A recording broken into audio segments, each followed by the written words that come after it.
In today's video, I'm going to teach you how to add a spin transition in CapCut Desktop. To get started, open the CapCut Desktop app on your computer. Once the app is open, create a new project if you're starting from scratch, or open an existing project if you already have one ready to edit. After that, add at least 2 video clips to your timeline, because a transition needs 2 clips to connect.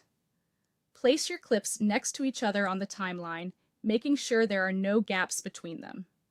This part is important because transitions work best when the clips are aligned directly side by side. If there's any empty space between them, the effect may not apply the way you expect. Now go to the top toolbar and click on Transitions. This will open the transition library where CapCut stores all of the available transition effects. Once you're there, click the search box so you can quickly find the specific effect you want to use. Type spin into the search bar, then wait a moment for the search results to appear. When the results load, look for the transition called spin clockwise.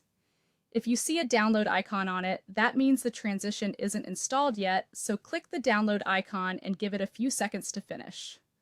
Once the download is complete, the transition will be ready to use.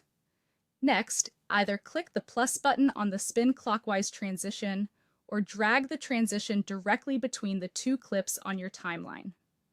After a moment, you should see the transition appear between the clips. That's how you know it has been added successfully. Now click on the transition in the timeline to select it. This lets you adjust its settings, including the duration.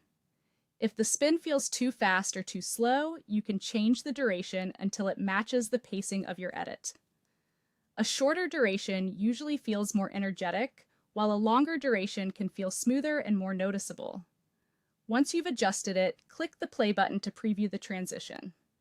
Watch the point where the first clip changes into the second clip and make sure the spin effect looks the way you want. If everything looks smooth and the motion feels right, then the spin transition has been successfully applied.